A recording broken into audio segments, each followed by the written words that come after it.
Okay, good morning, everyone. Welcome to today's CDBG Office Hours. I'm Mike Phillips, Federal Program Specialist. Also on the webinar, we have Mamie Early, our CDBG Second Chief, CDBG Specialist Crystal White, and Tanner Wolverton. And then we have Felicity joining us. We'll have a little bit of update on Felicity in just a second. If you aren't familiar with Zoom, here's how you can ask a question to our team. In your user dashboard, there should be a Q&A chat icon or Q&A icon, so please use that. We ask that you submit questions through the Q&A as opposed to the chat. You can ask questions anonymously, but we do ask that you leave your name, organization, or the region you're associated with. This just better helps us track, follow up, and keep questions grouped together. We will read questions out loud through the presentation and provide answers if possible. And all questions will be saved and recorded as part of the public record. And we did want to share one of our staffing updates with you. As some of you know, our branch chief position was vacant. Janice Waddell, our previous branch chief, was appointed as our assistant deputy director. And so we are pleased to announce that Felicity Gosser has accepted the role of being our new federal community development branch chief. And we are obviously very lucky to have Felicity. She's very patient, brings a wealth of experience and professional and so on and so forth. I could go on and on about Felicity, but I think she would like to share a couple of words. I'll pass it off to Felicity.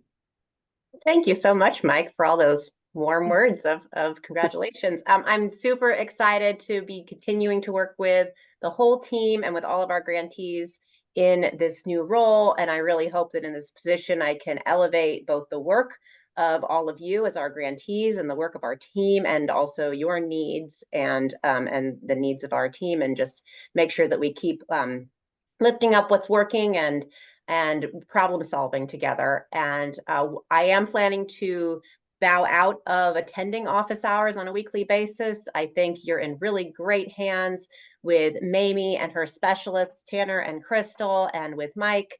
And I know we've done a lot of growing and done a lot of capacity building over the last few years. And so I bow out without any hesitation that you'll be well taken care of. And I'm still going to be available probably about the same level as I have been, which has been, I'm sure those of you who know I'm available, but on a limited basis. That availability shouldn't change in terms of if you need something and you need to reach out to me, you have access to me continued. So I just so that folks know, because I feel like the HCD org chart is always a bit of a mystery to outside folks. So Janice Waddell is the Assistant Deputy Director over the federal programs. That includes Home, National Housing Trust Fund, CDBG, ESG, and our federal reporting team. And then there's another Assistant Deputy Director over the Disaster Recovery Unit. So I am now the Community Development Branch Chief, which means that I am in charge of Emergency Solutions Grant, the ESG programs, CDBG, and our federal reporting unit that prepares our comp plan, action plan, and consolidated annual performance and evaluation report, and various other annual and semi-annual reporting. So that's my role. So I continue to be able to work closely with the CDBG team, which is wonderful because you are all near and dear to my heart. So I'll stop talking now and let you get on with the business of the day. Thank you so much. Thank you, Felicity.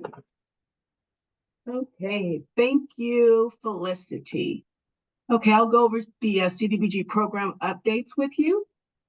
The 2023 CDBG NOFA, the application period closed December 29, 2023 for the over-the-counter waitlisted projects.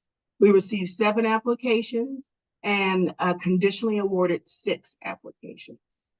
The 2023 CDBG NOFA Amendment Number 1, that application closed March 15, 2024 for new projects when funds were exhausted. We received 12 applications. Staff notified applicants of status on March 21st, 2024. Next slide. The 2023-2024 Annual Action Plan Notice of Funds Availability Substantial Amendment continues to be available for public review and comment. It's available until May 8th, 2024, and you can find it at the link that will be enclosed with the slides. Next slide, please. Okay, federal income and rent limits. HUD has recently just sorry, in my notes. So HUD has recently released the federal income and rent limits that will become effective May 1st, 2024, today. Income limits, for those of you who you should be familiar with it, but income limits are identified by the following brackets. First of all, income limits are set by HUD to determine the maximum income that a household may earn to participate in certain housing and community development programs, of which Community Development Block Grant is one of them. So when you're looking at the income limits, which directly impacts CDBG, it's broken into 3 brackets. You have extremely low income, which are households earning up to 30% of the area median income. You have low income households that earn up to 50% of the AMI, and you have moderate income that earn up to 80% of the AMI. Grantees must use these new income limits when determining eligibility for CDBG programs. Please go in and update your policies or procedures to make sure that you're using the new income brackets for eligibility purposes. More information about this can be found at the CDBG income limits at HUD Exchange, which is linked into this slide and will be available for you. And HCD will update its website with the state formatted version sometime this month, and we'll make sure we get that information to you when it is on HCD website. Next slide, please. Great. Thank you, Crystal. Yeah. So let's get into our Q&A recap from office hours 2 weeks ago. See, our first question was on the unclaimed funds amendment timeline. The question was, for those who submitted for additional CV monies to existing contracts, can you give us a general timeline on when those funds will be available? And the answer is we are estimating around 4 to 6 weeks. However, it could be longer depending on whether the request for additional funds require corrections, clarifications, updates, etc. We are hoping to have ICF back soon to expedite the review and processing of these amendments. I think this is probably a good time to mention that we did sign contracts with ICF, and we are hoping to have them ramp up in the next week or 2. So they are coming back and soon, and we're very excited to have them back. Let's see, this next question was on the 2024 NOFA timeline. The question was, can you please remind us of the current timeline and dates for the 2024 CDBG NOFA? And the answer to this was, we are planning to release the 2024 CDBG NOFA by the end of July. Following the release of the NOFA, there will be a 30-day review period. After the 30-day review period, applications will be open for 60 days.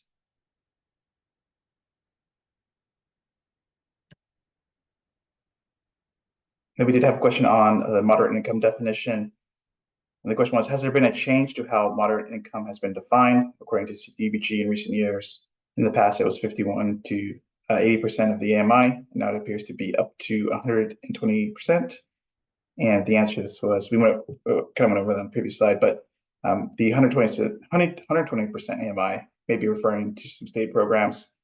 Please see the state and local state and federal income, rent, and loan value limits on HCD's website for more information on CDBG income limits. Great, and that was all the questions that we had from 2 weeks ago. So let's go ahead and get into our live Q&A. And let's see, our first question is from Eva. Are the new CDBG CV income limits released today and usable? Hi, Eva. So the CDBG CV income limits are the same as the CDBG income limit. So those have been linked in the chat. And those, as Crystal said, those are effective today.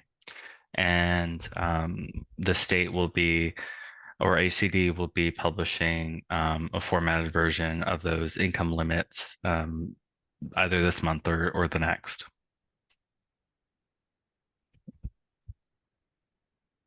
Thank you, Taylor. I think that answers Kristen's question, which was, when will the state update their CDBG limits? And yeah, that's understood.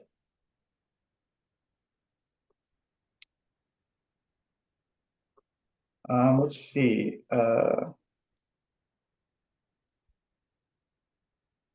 So we do have a hand raised. Brandy, you have your hand raised. I can go ahead and allow you to talk. Just 1 second.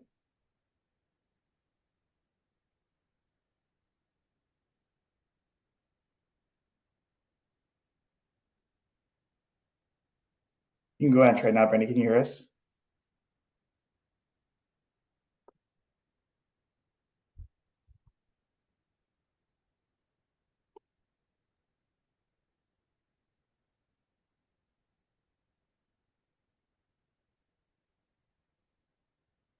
Maybe that was an accident. Mike, from what I can see, she's still on mute. So if Brandy, if you're trying to talk, I think maybe you have to unmute yourself.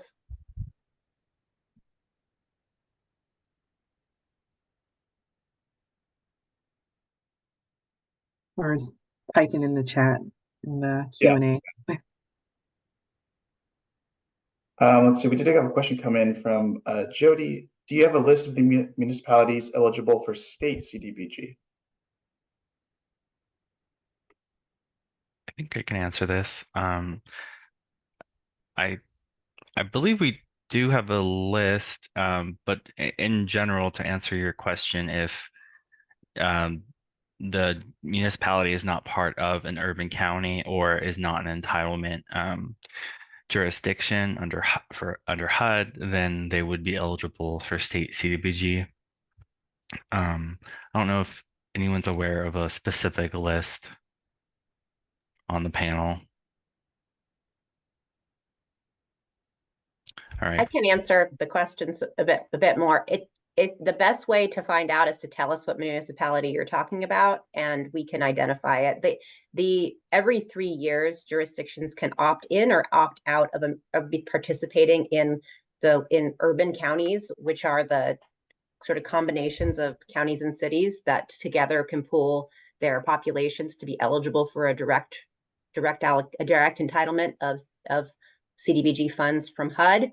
And if they opt not to participate in that, then they can participate in the state's program. So we do have a list, but our list easily gets outdated. So it's best if you just identify which jurisdiction you're talking about, and then we can let you know if you're in or if you're out.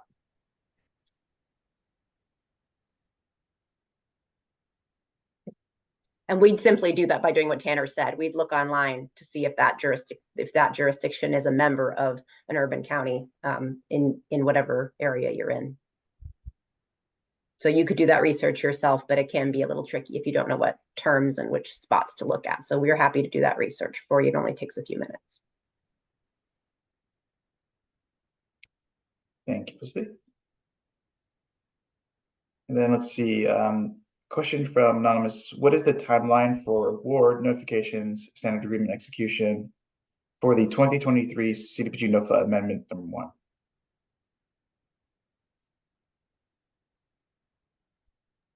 You want me to take that, Tanner? Yes, please. Okay. We don't have an exact timeline because it all depends on if there's any updates that needs to be done to make a complete standard agreement package. We are planning to go to our loan committee for awards. Our goal is by the end of May to go to our loan committee for awards. And then after that, it can take up to 30 to 60 days to route the standard agreement and to get it all the way into execution. So I can't really give you a hard date, but that's kind of the estimation of time of going to our loan committee for recommendation and getting the approval and packaging the standard agreement for routing and approval.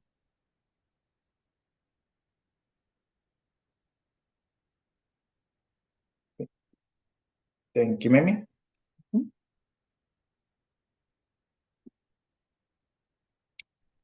Well, that looks like all of the questions that we have in the queue for now. So we'll go ahead and give everyone another minute or two to get in any last minute questions.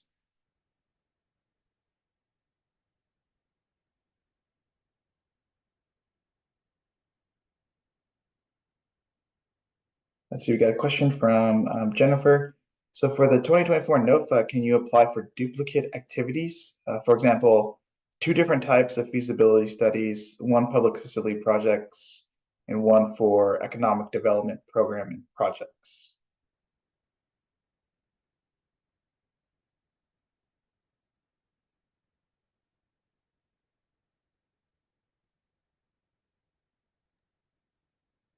you want to answer that, Crystal, on what's allowed on that, or you want me to take that one? Oh, no, I'll go ahead. You're right. I was just trying to unmute.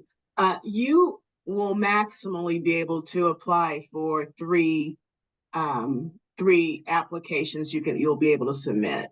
So they can be different, but no more than three. And it looks like maybe four, you might be listing four in there. So the maximum applications you can submit under this NOFA are three. And let me just go in a little bit more depth. So for the 2024 NOFA, we will have the public service, competitive, and planning underneath competitive. And then we have the over-the-counter. So with the three applications, you only can apply for, I know that we had a slide before on the different types of applications, but it looks like you have two feasibility studies, and then you have two over-the-counter projects and programs that you're listing here. So that would not be eligible. Like I said, you will have to, you can do two competitive and one OTC.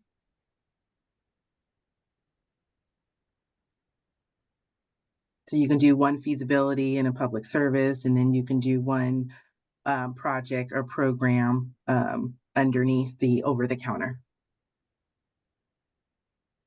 Mamie, can I just add that since she asked, can you apply for duplicate activities? I'll just clarify, maybe you already said this, but you could theoretically apply for two planning or two public services.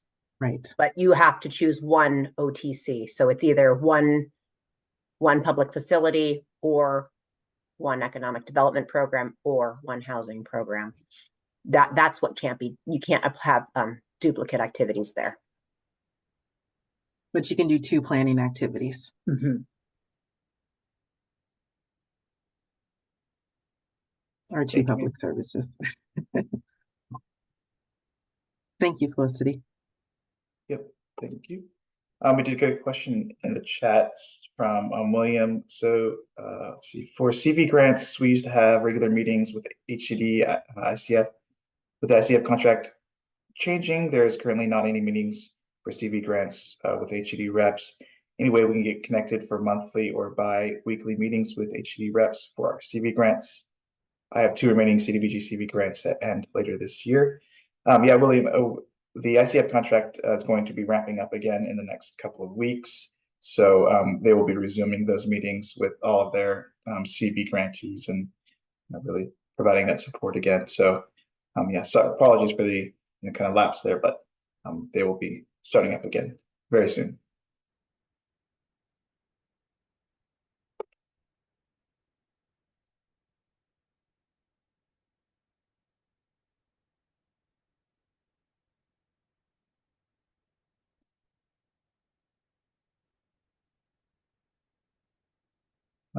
Okay, we got a question from Janet for the 2024 NOFA. Can you repeat the number of application types that a jurisdiction may be able to apply for?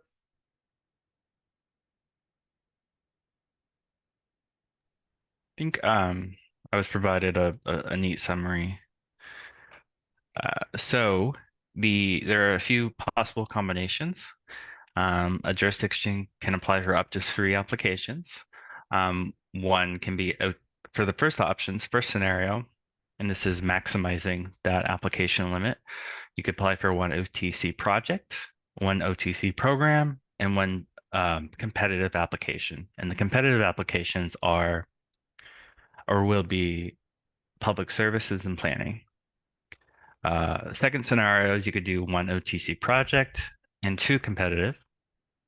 And then the third scenario would be one OTC program and 2 competitive. So I hope that answers your question. I know we had a slide I was looking for, so we can put those scenarios in the chat for everyone to kind of have.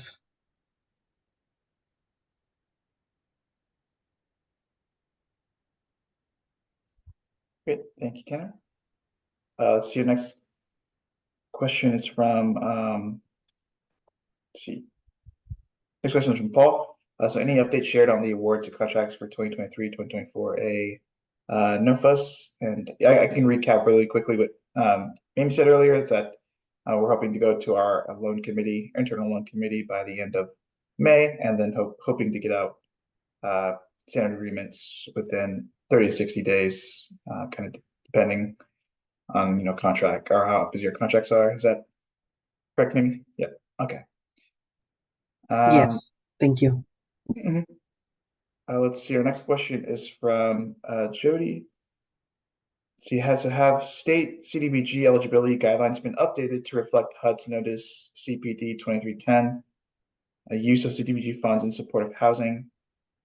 Let's see. It details changes to the eligibility approach of manufactured housing.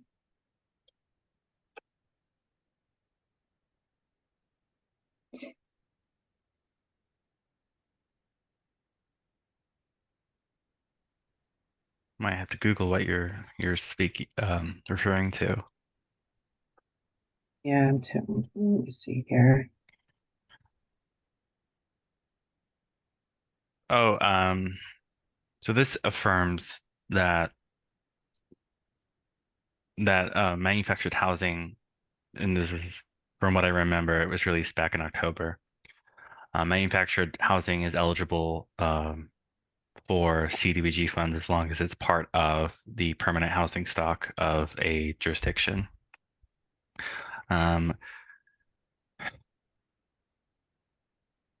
Is there, if you could ask, or if you have a specific question, that'd be fantastic to know, but otherwise, yeah. I can respond, but it's not it's kind of a non-response, is that that notice clarified what was already in practice for the most part. And so there is not an explicit change that is planned to be announced in the 2024 NOFA. But in terms of clarifications on what is eligible, and part of that is clarifying that a lot of it is around installing manufactured housing and installing the footing, or excuse me, purchasing a manufactured home is determined to be eligible. But there are pieces of the work that still are considered new construction and would still not be able to be used for CDBG funds. So we do have a CDBG CV grantee that we're working with on a manufactured housing project, and we can and we can provide technical assistance. But before the NOFA comes out, if you have a specific project that you have in mind that you want to use the parameters that were in that CPD notice, but there's no anticipated major change in the eligible activities. It didn't change what matrix codes and national objective codes are eligible. It just kind of expanded on the definition of what pieces of a manufactured housing project or program are eligible for CDBG funding.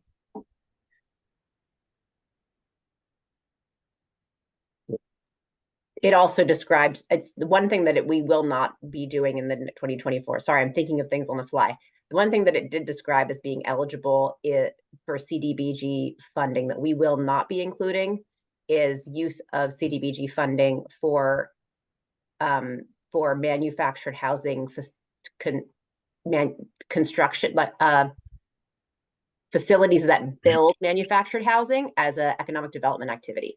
And we are not including that in our eligible activities. We only are allowing economic development for business assistance and micro enterprise, not for infrastructure or facility development with a low and moderate jobs national objective. So that is one use that was explicitly allowed under the notice that we will not be including.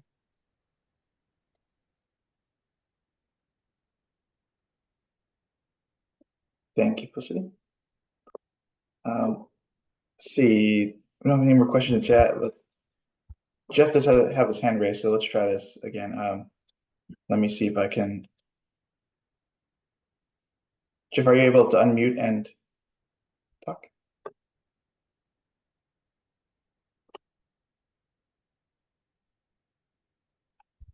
So hi, Mike and everybody. This is Jeff Lucas. I just wanted to congratulate Felicity and express my interest in having her to continue to participate in office hours, even though she's going to have a whole lot more new responsibilities. I think over the years, we really all appreciated her knowledge and commitment to the program.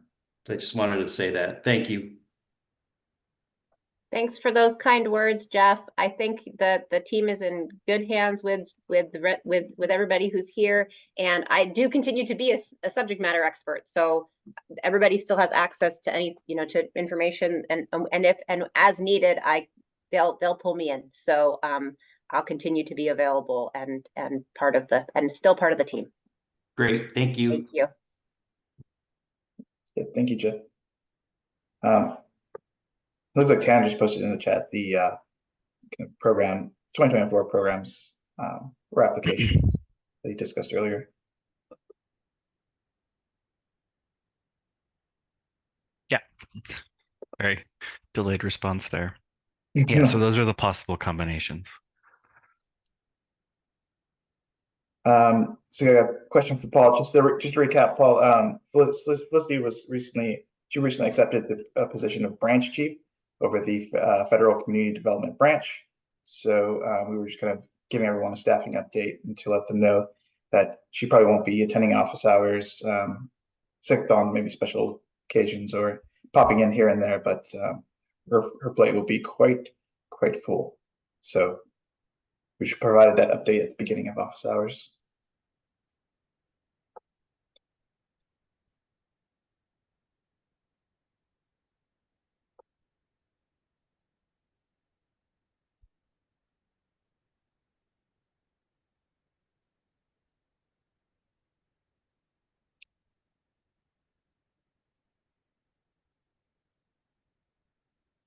Okay. If there are no more questions for today, oh,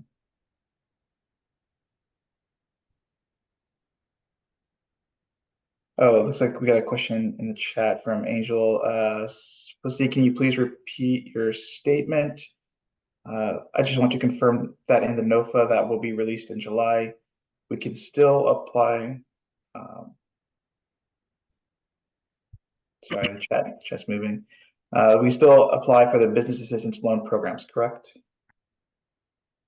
Yes, Angel, that's correct. We in the action plan, which I did post in the chat, there is a list of the matrix codes that are seldom used by our applicants and that are and so we did eliminate the use of CDBG funds for economic development, public facilities and infrastructure, but absolutely we're keeping economic development for business assistance. So no change to that, yeah.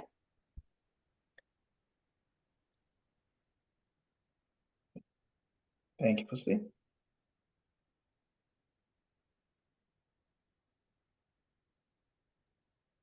And I feel like I should add further clarification there. There's often an economic development nexus to infrastructure projects and public facilities projects that are for an LMC or an LMA, national objective, and those will continue to be eligible. It's just what we are eliminating is assistance to private businesses when there's an when what needs to be tracked is low and moderate income jobs. And the investment is made in a award, a loan, or a grant to a private enterprise to do that, and the way that the national objective is met is through LMJ. You can look at the matrix code chart that is linked in the action plan to see which items have been eliminated, but it's nothing that is commonly applied for by our grantees, so there should be no surprises.